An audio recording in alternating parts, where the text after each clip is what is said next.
lancer le direct. Je suis en bas sur l'ordi. Ouais, Ça commence. attends, ça charge. Eh bien, bonjour à tous. Ça y est, nous sommes enfin connectés. Nous avons eu un petit problème technique, hein. Vraiment désolé pour ce petit temps d'attente, hein. On a eu un petit problème technique pour se connecter. C'est pour ça que le visuel est pas le visuel habituel. Mais en tout cas, écoutez, merci à vous d'être présents. Si vous voulez juste nous envoyer un petit message dans le chat pour nous dire que si vous nous entendez bien, si vous nous voyez bien. Alors, on va attendre quelques minutes avant de commencer. Je suis accompagné de Jean. Jean, vous m'entendez bien? Oui, très bien. Bonjour à toutes et à tous. Ah, c'est parfait. Alors, on va attendre les premiers commentaires pour voir si tout se passe bien. Alors, je salue toutes les personnes présentes. Je salue aussi les stagiaires. Je vois qu'il y a des stagiaires de, euh, du groupe Georges Sand. Je vois des stagiaires aussi de la promo Victor Hugo. Donc, je suis ravi de voir. Ah, voilà, je vois les premiers messages qui arrivent. C'est super. Écoutez, merci à vous tous d'être présents. On va essayer d'avancer un petit peu sur le projet, sur ce live, hein. Alors, ce live est plutôt dédié aux stagiaires qui ont réussi l'admissibilité, mais aussi pour les curieux qui hésitent à se reconvertir et qui ont un projet de reconversion et qui souhaitent voir un petit peu comment ça se passe. Écoutez, merci à tous d'être présents, merci à tous d'être là et de nous avoir attendus. Et donc, on va faire le point. Alors déjà, on va se présenter. Je vais laisser peut-être Jean se présenter en premier. Allez-y. Donc, je suis Jean Creton, donc je suis euh, intervenant chez Fort Prof depuis bien longtemps maintenant, ça se compte en décennies. Et voilà, cette année, j'interviens particulièrement en présentiel sur les MSO, puisque c'est ça qui vous intéresse en ce moment, en maths, en leçon de maths et en leçon de français. Voilà. Voilà, et moi, je vais me présenter aussi. Donc, je suis euh, Yves, responsable de formation chez Fortprof. C'est-à-dire que j'accompagne les stagiaires, hein, tout au long de l'année. Et là, c'est une période un petit peu enfin, importante et critique, hein, pour les stagiaires parce que c'est la période qui est entre justement les résultats des écrits, parce que la plupart des académies ont reçu maintenant leurs résultats, et la préparation pour les épreuves orales, hein, qui arrivent très très très vite, hein. Donc là, c'est un point important du parcours. Et donc c'est aussi le sujet, hein, de ce live aujourd'hui, c'est de vous proposer un quiz. Donc le quiz est disponible directement sur notre site fortprof.fr, donc vous pouvez aller le retrouver donc dans l'actualité. Donc vous avez la rubrique actualité, donc vous pouvez retrouver ce quiz. Et donc on va y répondre. Et il faut savoir qu'après, donc à la fin de ce live, vous aurez à disposition bien sûr les corrigés. Donc si vous n'avez pas le temps d'être présent sur l'intégralité du live, il n'y a pas de problème. Vous pourrez toujours le consulter en replay, soit sur Facebook, soit sur YouTube, parce que ça sera aussi disponible sur YouTube. Voilà. Alors, nous citons donc vous proposer ce test de connaissances. Alors, vous allez avoir cinq questions par matière. Alors, toutes les matières du concours à l'oral vont être présentes, hein. Donc, vous avez des questions sur la connaissance du système éducatif, des questions aussi sur l'EPS, éducation physique et sportive, des questions sur les mathématiques, leçons mathématiques, et sur l'épreuve aussi de français. Voilà. Donc, vous aurez vraiment un ensemble de questions. Alors, le but, c'est pas d'être exhaustif, hein, sur les questions qui vont être abordées. C'est de donner quelques points, quelques tests pour voir où vous vous situez en gros sur ces épreuves. Alors, si vous vous sentiez fragile, hein, encore sur ces épreuves, soit sur le fond, soit sur la forme, hein, je veux quand même vous informer que nous proposons chez FortProf des mises en situation d'oral qui sont toujours disponibles. Donc Jean va pouvoir en parler parce qu'il intervient vraiment dans cette matière. Donc des mises en situation avec des professeurs qui sont spécialisés dans la matière, donc qui sont vraiment, enfin, qui sont jurys ou qui ont été jurés au concours et qui connaissent vraiment parfaitement les attentes du concours. Voilà. Donc, c'est des mises en situation qui ont lieu en visioconférence. Je peux vous laisser en dire deux mots peut-être, Jean? Oui, bien sûr. Donc, ces mises en situation, donc, elles ont lieu soit en CSE avec un peu de l'entretien de motivation, en EPS, en leçon de mathématiques et en leçon de français. Donc, on essaye de les mettre de façon à vous mettre les futurs candidats aux épreuves orales dans les conditions les plus proches possibles du concours, donc en temps à la fois sur la préparation, puisqu'il y a en maths, en français et en EPS, il y a un temps de préparation. Donc pour préparer un sujet qui vous est adressé au préalable évidemment, et puis ensuite vous laissez exposer dans le temps qui est défini par les textes officiels, et puis ensuite un entretien donc avec le fort professeur qui joue le rôle de membre de jury, et ensuite évidemment ce qui ne vous arrivera pas le jour J, mais qui là dans les MSO vous arrive, c'est-à-dire un débriefing complet sur les points forts et les points peut-être à faire évoluer, à travailler encore dans chacune de ces MSE. Voilà. Écoutez, merci Jean pour cette explication. Après, donc, on va rentrer dans le vif du sujet, on va rentrer dans la première épreuve, dans les premières questions du quiz. Et les premières questions vont concerner la CSE, la connaissance du système éducatif. Alors pour l'épreuve, déjà l'épreuve de CSE, vous avez 5 minutes de présentation, donc vous allez devoir vous présenter votre parcours. Vous avez donc 10 minutes d'échange avec le jury sur ce parcours. Alors cette épreuve-là, c'est vraiment, c'est comme un entretien d'embauche, hein, tout simplement. Le plus simple, c'est de le présenter comme ça. Et il s'ensuit après 20 minutes d'échange sur des situations. Alors des situations sur les droits et les obligations des professeurs des écoles. Ça va être aussi sur la classe, ça peut être sur la sécurité, ça peut être sur la laïcité. Voilà, tous ces éléments-là qui sont importantes pour la connaissance du système éducatif, qui sont importantes sur la vie scolaire et aussi pour les situations d'enseignement. Voilà. Donc, si vous voulez, Jean, on va peut-être commencer par les premières questions. Oui, tout à fait. Donc, on vous demandait dans la première question si un élève se blessait en récréation, que fallait-il faire en premier? Donc, vous aviez 3 choix. Là, le choix qui est judicieux, c'est d'écarter le danger. D'accord. Dans tous les protocoles de secourisme, il faut éviter ce qu'on appelle le suraccident. D'accord. Donc, ça, c'est la priorité absolue.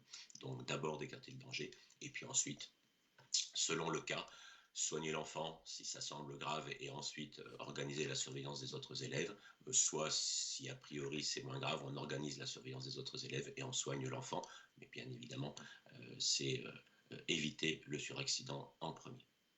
Dans la deuxième proposition, donc on vous disait donc un élève de cycle 3 refusait de se mettre au travail, donc on vous proposait trois possibilités.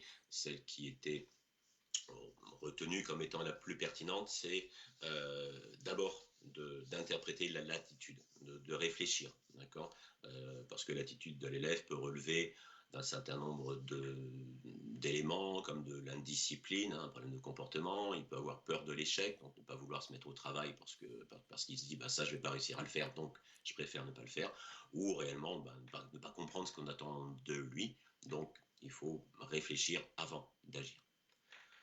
Ensuite, dans la série de mots, je ne vais pas vous relire, vous les avez devant les yeux. L'intrus. Repérer un intrus. Donc l'intrus, c'était la croyance, parce que la croyance était le seul mot qui renvoie à la subjectivité, alors que tous les autres mots renvoient à l'objectivité plus ou moins complète. Quatrième question dans les propositions suivantes, donc laquelle doit être mise en œuvre en premier. Donc c'est un parent qui veut régler un différend avec vous à la porte de l'école. Donc il y a un souci, il est à la porte de l'école quand vous faites sortir les élèves ou quand les élèves arrivent à l'école. Qu'est-ce qu'il faut faire? Il ne faut pas régler le problème directement là parce qu'il y a des témoins, parce qu'il y a des gens qui n'ont pas à être au courant de la raison pour laquelle le parent semble mécontent, donc il faut accuser la réception du problème et proposer un rendez-vous à un autre moment. Alors l'autre moment, il faut que ce soit un moment très proche, ça peut être un moment qui est dans les quelques minutes qui suivent, c'est-à-dire, écoutez, j'ai bien entendu votre souci, ou vous voulez me voir, c'est très bien, mais nous allons maintenant dans la salle des maîtres, ou dans la classe, ou dans le bureau du directeur, pour discuter de ce problème-là, ou je vous propose un rendez-vous demain, en fin d'après-midi, etc. Donc pas un rendez-vous 15 jours après, évidemment. Et cinquième question sur le CSE, donc la pratique suivante est-elle conforme aux instructions ministérielles? Alors oui, on peut tout à fait solliciter un représentant de parents d'élèves pour communiquer ou pour mieux communiquer avec une famille. Alors évidemment, ça veut dire qu'on a déjà essayé de communiquer avec cette famille, mais que la communication est difficile, que c'est compliqué, et donc on peut tout à fait faire appel à un représentant de parents d'élèves. Ça fait partie des fonctions des représentants des parents d'élèves qui siègent au conseil d'école. Donc voilà pour la CSE. Donc voilà pour les questions principales pour la CSE. Merci Jean. On va maintenant passer sur la deuxième rubrique, enfin le deuxième oral, sachant que l'oral de PS et CSE sont liés ensemble, hein, donc vous avez les deux épreuves qui sont liées. Donc pour le PS, vous avez une préparation que vous n'aviez pas pour la connaissance du système éducatif. Donc vous avez une préparation de 30 minutes pour préparer l'épreuve. Donc on va vous soumettre un sujet. Donc avec ce sujet-là, vous allez le préparer. Vous avez 15 minutes de présentation que vous allez devoir réaliser. Et ensuite, vous avez 15 minutes d'échange avec le jury. Voilà. Donc les questions, ben, ça va être des questions sur la connaissance sportive, sur la connaissance aussi sur la sécurité et aussi sur les enjeux de l'EPS. Donc c'est ces points-là sur lesquels vous allez être évalué. Donc c'est 20 points pour l'EPS, c'est 20 points pour la CSE, donc ça fait 40 points sur cette épreuve au total. Donc pour résumer, il y a 120 points, hein, sur tous les oraux, donc c'est très important. Là vous avez passé les écrits, donc c'était sur 60 points. Donc 120 points, c'est le double, donc c'est vraiment essentiel de bien se préparer justement à toutes ces épreuves. Et toutes ces épreuves sont importantes parce que tous les points comptent et on sait que le concours peut se jouer à quelques points près. Donc on va commencer peut-être par la première question. Alors, donc en cycle 2, le PS se repose sur 4 champs d'apprentissage. On vous demande si c'est vrai ou si c'est faux. Bah, la réponse était vrai. Voilà, donc si vous ne les connaissez pas, on n'a pas le temps de les évoquer, hein. Je vous en donne un comme ça, c'est produire une performance optimale à une échéance de données. Voilà, bon, il y en a 4, hein, avec un vocabulaire un peu particulier. Donc si vous ne les connaissez pas, c'est bien d'aller rechercher ça sur Eduscol, puisque c'est là que vous allez trouver ça. L'agrément en EPS, alors là, il y avait deux réponses possibles, hein. Ça donne la possibilité d'intervenir dans l'enseignement, hein, par exemple pour des activités en encadrement renforcé, hein, comme la natation. Hein. Il doit y avoir 2 adultes, quel que soit le nombre, 2 adultes enseignants, hein, quel que soit le nombre d'élèves. Donc, ça veut dire qu'il faut qu'il y ait une personne qui n'est pas l'enseignant de la classe, qui ait un agrément pour pouvoir intervenir dans l'enseignement, pas simplement dans la vie collective, mais bien dans l'enseignement. Et cet agrément d'EPS est réputé obtenu pour les fonctionnaires agissant dans le cadre de leur statut. C'est-à-dire que même si vous ne savez pas nager, vous êtes réputé agréé pour l'enseignement de la natation. Alors, bien évidemment, vous savez nager, mais voilà, ça peut être sur de l'escalade ou sur des choses comme ça. Ça ne veut pas dire pour ça qu'il faut se lancer à faire de l'escalade si soi-même on n'a pas les compétences. Mais en tout cas, l'agrément est réputé obtenu pour les fonctionnaires qui agissent dans le cadre de leur statut. Troisième question, donc en cycle 1, l'athlétisme se rattache à agir selon un temps, une distance ou une mesure. La réponse est non. C'est agir dans l'espace, dans la durée, sur les objets. C'est faux, c'est ça. Voilà, donc c'était faux, hein. 4e question, les processus énergétiques que l'on peut solliciter. Il n'y avait que la réponse A qui était juste, l'anaérobie lactique. C'est-à-dire c'est que lorsque on va faire un effort court, donc de courte durée mais intense, d'accord. Alors, courte durée, c'est-à-dire que c'est inférieur à 12 secondes, hein, pour des élèves de primaire. Donc les 2 autres étaient faux parce que l'aérobique, ce n'est pas un processus énergétique. Et le dernier, l'aérobie, anaérobie, n'existe pas. Comment note-t-on les différents espaces possibles pour composer des situations d'apprentissage en danse? On a 3. Selon si on est plus ou moins loin du corps, on a l'espace propre, donc c'est l'espace de son propre corps. L'espace proche, c'est celui, on va dire, à distance, où on peut toucher. Voilà, on va dire ça comme ça. Et l'espace lointain, c'est l'espace de la salle dans laquelle on va agir. Voilà. Donc ça aussi, hein, vous savez qu'en EPS, vous avez 4 APSA, hein, selon l'académie dans laquelle vous passez, et donc vous devez connaître les 4 APSA sur lesquels vous pouvez être interrogé. Et je vous conseille de retourner voir les documents qui vous ont été fournis lors de la formation. Vous avez des dossiers spéciaux en danse, en natation, etc., qui sont extrêmement bien faits. Donc je vous encourage fortement à les relire avant les épreuves orales. Et j'ai d'autant plus de facilité à dire ça que ce n'est pas moi qui les ai écrits, je n'en suis absolument pas responsable, mais je peux en témoigner de la qualité. Voilà pour le PS. Très bien, écoutez, merci beaucoup Jean. On va passer maintenant au quiz sur les mathématiques. Alors mathématiques et français, ce sont donc 2 épreuves qui sont liées donc, sur le même jour, hein, pendant l'épreuve. Donc en tout, vous allez avoir 2 heures de préparation. Donc vous allez pouvoir vous préparer sur ces épreuves-là. Donc il faut garder donc 1 heure pour les français et 1 heure pour les mathématiques. Et ensuite, vous aurez 1 heure d'épreuve pour les 2 disciplines. Alors, l'exposé qui va vous être demandé, ça va durer en gros 10-15 minutes d'exposé et il s'ensuit à peu près 15-20 minutes d'entretien. Et ça pour les deux matières. C'est une épreuve qui est très importante parce que c'est celle qui compte le plus de points en fait au concours. Vous avez donc 80 points qui sont présents sur cette épreuve-là. Donc 40 points en mathématiques, 40 points en français, donc ça fait 80 au total. Donc c'est une épreuve qui est lourde et donc qui demande beaucoup de préparation, hein, pour être prêt. L'idée, c'est vraiment de proposer une leçon. Donc on va vous juger en fait sur la conception et sur l'animation d'une leçon ou d'une séance. Voilà, donc vous aurez des documents qui vous seront fournis. Vous allez avoir, par matière, vous allez avoir un ensemble de documents. Généralement, c'est 4 documents maximum qui vous sont attribués. Alors ça peut être des supports pédagogiques, ça peut être des extraits de manuels, ça peut être des copies d'élèves. Donc tous ces éléments-là font une base pour préparer justement la leçon qui vous sera demandée. Voilà. La leçon, ça peut être par exemple, bon, élaborer une séance pour le CE2 sur la période 4 pour obtenir le quotient et le reste d'une division euclidienne. Voilà, ça peut être un exemple de sujet qui peut être proposé. Mais bon, ça Jean peut en parler mieux que moi parce qu'il le présente et il l'anime et il fait des mises en situation justement sur ce domaine-là. Tout à fait, oui. Bon, alors après, je ne sais pas, je crois que Yves a été suffisamment précis sur les attendus de cette épreuve, hein.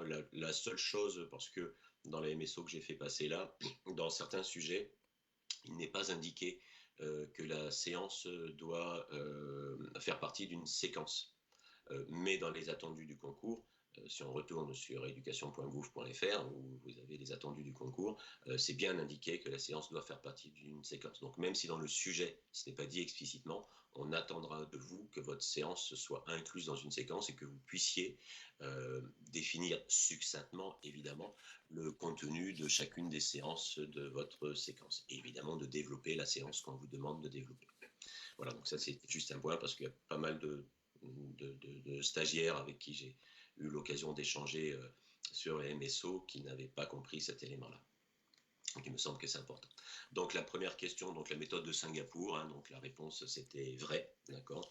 On a bien le concret, puis la représentation ou la verbalisation, hein, et puis ensuite l'abstraction. Donc on ne va pas détailler cette méthode de Singapour. Les repères annuels de progression donc pour le cycle 3, donc on vous donne trois possibilités, donc les élèves apprennent à utiliser et à représenter les grands nombres entiers jusqu'au milliard. D'accord, jusqu'au milliard. La variable didactique... C'était la réponse B, pardon, hein. C'était la réponse B, oui.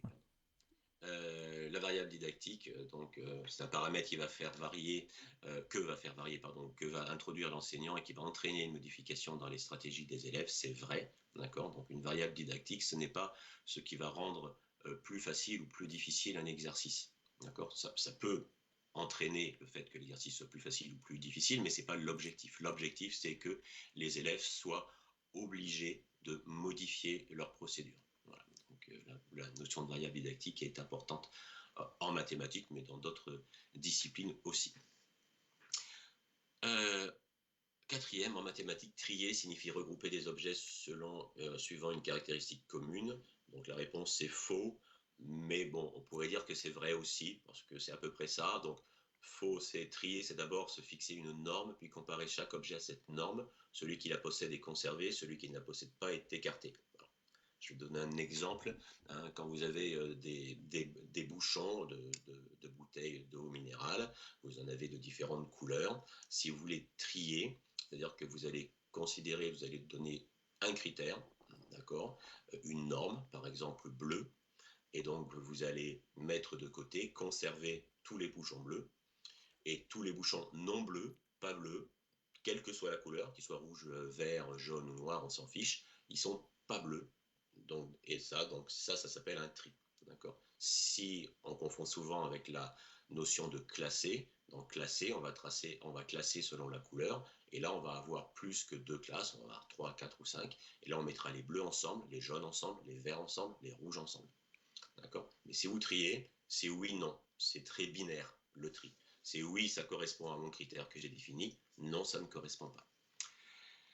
Dernière affirmation, la grandeur, c'est une Oui. caractéristique ou propriété d'un objet mathématique ou physique. Mesurer, c'est déterminer combien il y a d'unités de mesure dans une grandeur de cet objet. C'était vrai. D'accord. Donc les grandeurs, c'est la masse, le volume, l'air, la longueur, etc. Et la mesure, puisque dans les programmes, c'est un des sous-domaines des mathématiques, grandeur et mesure. Et mesurer, c'est déterminer combien on va avoir de centimètres dans une longueur, de mètres carrés dans une aire, de kilogrammes dans une masse, etc., etc. Voilà pour les mathématiques. Et donc, je continue sans interruption avec la leçon de français. Le français, absolument. Première question, c'était le vocabulaire et l'ensemble des mots d'une langue.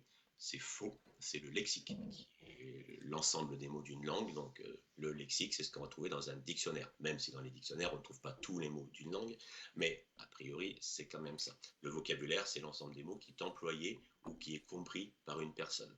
On parle de vocabulaire actif et passif. Actif, c'est celui qu'on va employer. Passif, c'est celui qu'on n'emploie pas, mais qu'on est quand même capable de comprendre. Donc le vocabulaire est propre à une personne et le lexique est propre à une langue. Deuxième affirmation, la dictée à l'adulte permet de faire produire à l'enfant un texte alors qu'il n'a pas les capacités pour le graphier seul. C'est vrai, d'accord. La dictée à l'adulte, on s'en sert énormément, évidemment, en maternelle, mais on s'en sert encore en CP ou en CE1, voire en CE2, lorsque il y a nécessité d'écrire des textes longs qui sont en dehors des compétences de graphie d'élèves ou de certains élèves. Ça peut être une façon de différencier le travail avec certains élèves de la dictée à l'adulte, alors que les autres élèves peuvent écrire par eux-mêmes.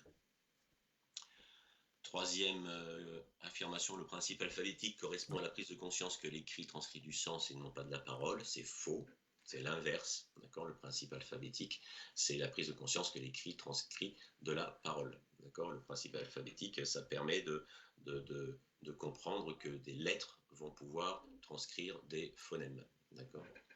Voilà. Et j'en profite pour vous dire par rapport à ça que vous avez sur EduSchool, vous devez les trouver sur votre environnement aussi, ForProf, les documents d'accompagnement, les fameux guides orange, vert, bleu, etc. C'est bien d'en avoir connaissance et d'en avoir, en tout cas, de les avoir parcourus, de les avoir appris par cœur, sûrement pas, d'accord, puisque vous avez pas mal de choses là, par exemple, dans celui sur préparer l'apprentissage de la lecture et de l'écriture en maternelle, vous avez en page 3, je crois, ou 2, enfin au tout début, vous avez les définitions de ce que c'est que le principe alphabétique, la conscience phonologique, ce que c'est qu'un graphème, un phonème. C'est bien de connaître ce genre de définition. Quatrième question, faire des inférences et déduire à partir de ses connaissances, de ses lectures antérieures, ce que suggère le texte, mais qui n'est pas explicitement écrit. C'est vrai, c'est bien ça, d'accord. D'ailleurs, on est sur l'implicite. Explicitement, c'est les personnages, on prend la fable du loup et de l'agneau, ce qui est explicite, c'est le loup lié à l'agneau. Et ce qui est implicite, c'est peut-être les intentions du loup ou les sentiments de l'agneau, etc. Excusez-moi. Et la cinquième question, le langage est le produit d'une activité qui mobilise une triple dimension, psychologique, cognitive et sociale. C'est vrai aussi, d'accord. Donc c'est pas simplement cognitif ou c'est pas simplement social. Le langage a ces trois dimensions. Voilà. Très bien. Écoutez, je vous remercie, Jean, pour ces conseils. Alors, pour ceux qui se sont connectés un petit peu plus tard, j'ai vu qu'il y a des personnes qui s'étaient arrivées tardivement. Si vous avez raté le début du live, sachez qu'il sera disponible sur Facebook. Vous pourrez le consulter en replay. Il sera aussi disponible sur YouTube. Donc, quoi qu'il arrive, vous pourrez retrouver les éléments. Alors, le sujet, lui, se trouve sur notre site, forprof.fr. Donc, vous pouvez le retrouver directement. Et ensuite, les questions et les réponses de Jean, vous les retrouverez directement sur notre site. Voilà. Donc avec ces questions-là, bon, si vous avez trouvé des difficultés, si vous avez des choses que vous n'avez peut-être pas compris ou pas su répondre ou mal répondre, quoi qu'il arrive, vous inquiétez pas, hein, donc les euros sont pas encore là, hein, pour le concours, donc il vous reste encore un petit peu de temps pour préparer. Alors sachez que nous proposons plusieurs choses, hein, nous chez ForProf, nous proposons des formules à la carte. parce qu'on prépare uniquement pour le concours de professeur des écoles, donc on a une maîtrise complète de ce concours-là.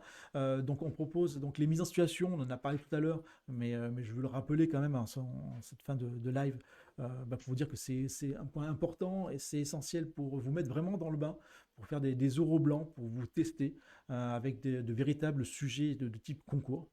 Nous proposons aussi des formations pour l'entretien, pour ceux qui ne sont pas à l'aise vraiment à l'oral, donc qui ont besoin d'une aide de ce côté-là. Donc on propose des formations spécifiques pour l'oral.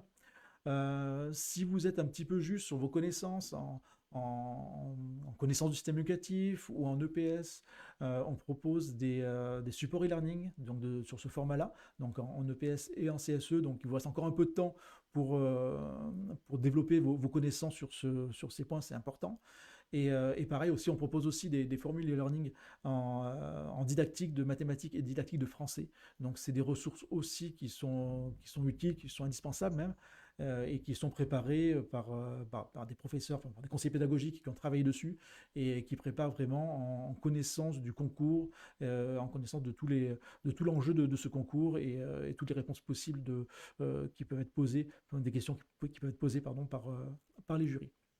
Voilà, donc écoutez, nous arrivons un petit peu au bout de ce live. Je vous remercie Jean déjà pour avoir été présent et avoir apporté autant de réponses et de conseils Je vous en prie, c'était avec plaisir. à nos stagiaires.